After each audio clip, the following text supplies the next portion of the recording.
Let's talk about YouTube's selective vision. If you're a real-life content creator, you've probably seen how fast YouTube cracks down. You wear a swimsuit in the wrong lighting?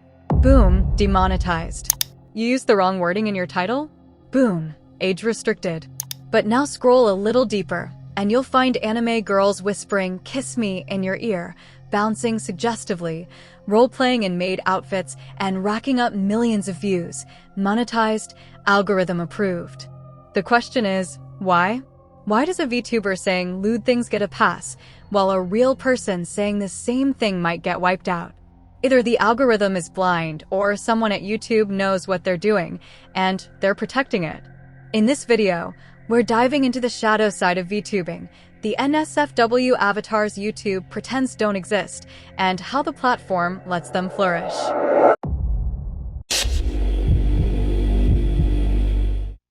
Here's where things get weird. YouTube says it enforces rules equally, no matter who or what you are. But when it comes to content moderation, there's a massive gap between real-life creators and virtual ones. Real streamers get age-restricted for dancing in a tank top. Even commentary channels have been demonetized for discussing adult topics, without showing anything inappropriate. Meanwhile, a VTuber can have cleavage out, moan into a mic, and say, "I want you inside me." And their content is still monetized, algorithm boosted, and fully searchable. It's not just one or two cases, it's a full-on double standard. Whether it's algorithmic bias or calculated silence, one thing is clear: real people get punished for less. Take a real-life streamer, say, someone dancing in workout clothes or just reacting to memes in a tank top. They get slapped with an age restriction or demonetized immediately. Now compare that to a VTuber moaning into a microphone, flirting, role-playing in sexually suggestive scenarios, and sometimes using text like "sleep with me" in their thumbnails.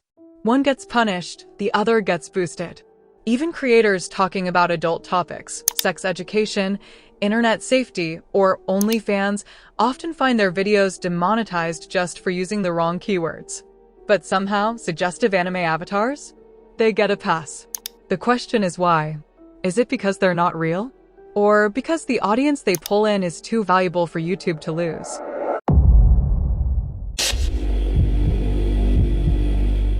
Let's talk about the VTubers.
Razor's edge, using anime visuals and coded behavior to bypass human moderation. And it works, because YouTube treats animation differently. The result? A virtual playground where NSFW-adjacent content is thriving, while real creators get hit with demonetization for a little cleavage or a sarcastic joke.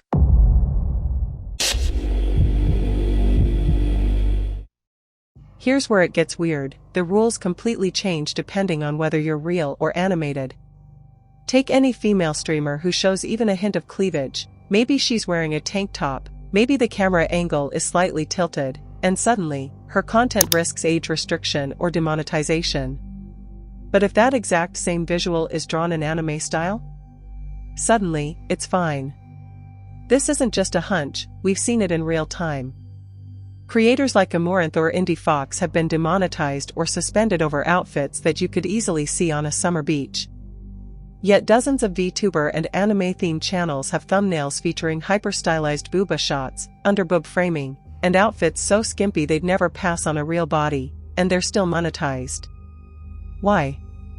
Because YouTube's content review process treats drawn characters differently. In their eyes, animated content, even if overtly sexual, doesn't depict a real person and therefore doesn't violate certain sexual content policies. That creates a loophole where suggestive anime thumbnails slip past the algorithm entirely, while live-action thumbnails get auto-flagged. It's not even a subtle gap.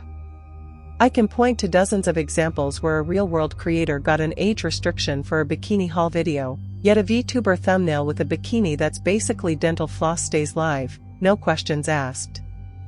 This double standard isn't just about fairness, it's about how YouTube decides which audiences it's comfortable serving ads to, and which ones it throws under the bus. Now, if you thought the drawn versus real double standard was bad, wait until you hear about the lowly ASMR loophole.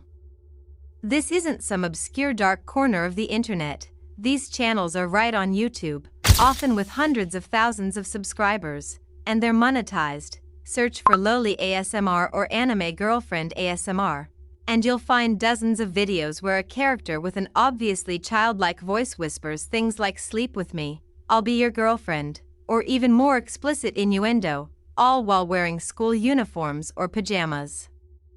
And here's the thing, they're presented in a way that skirts the letter of YouTube's rules but not the spirit. If a real person, especially someone who looked underage, said the same things into a microphone, that video would be nuked instantly. No question. But because the character is drawn, the algorithm doesn't register it as sexual content involving minors. The result? Creators are free to push as close to the line as possible, and sometimes even over it, without consequence.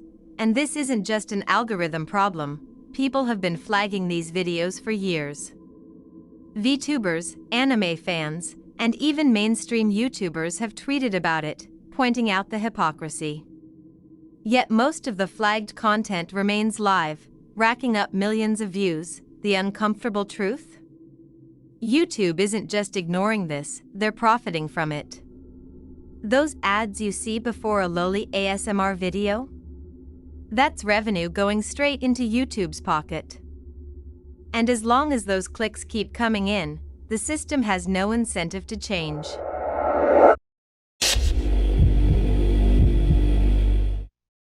Cancel culture in the VTuber world is complicated. It's not just you did something bad, you're gone. It's a messy mix of parasocial relationships, fan loyalty, platform bias, and whether or not the controversy actually goes viral. Some VTubers have been accused of things that would end most online careers: racism, grooming adjacent behavior, outright admitting to enjoying lolicon content, yet they remain active and profitable.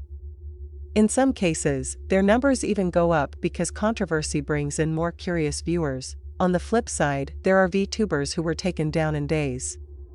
No big company backing them. No massive fandom ready to defend them. Just a wave of callouts. A few clipped moments out of context, and poof, they're gone. What's wild is how inconsistent it all is. The deciding factor often isn't the offense itself, but the size of the creator's platform, the connections they have, and whether YouTube sees them as an asset worth protecting. A big-name VTuber under a corporate agency can weather a scandal that would destroy an indie overnight, and when it comes to NSFW VTubers, the same rules apply. If you're making enough money for the platform or your agency, you might just survive almost anything. If you're small and independent, the algorithm doesn't think twice before burying you.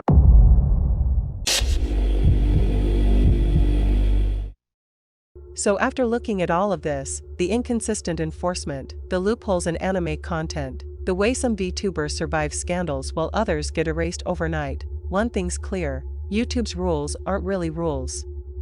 They're guidelines that change depending on what's profitable. If you're a real human creator pushing NSFW boundaries, you're likely to get hit hard, demonetized, or even banned. But if you're behind a VTuber avatar, especially one with a loyal fanbase or corporate backing, the same content might not only stay up, it might keep making money. We've seen it with Projekt Melody, Filian, and countless others. NSFW thumbnails, suggestive streams, even controversial comments. And yet, they're still here. Meanwhile, smaller or human creators doing far less get buried by the algorithm. And here's the thing, this isn't just about NSFW. It's about platform bias, cultural double standards, and how far YouTube will go to protect what benefits them. So now I want to know, is this just a loophole YouTube hasn't closed yet, or are they actively protecting certain kinds of creators? Drop your thoughts below, and if you've seen other cases of this, share them too, because one day, that line YouTube keeps moving might just cross into territory none of us expect.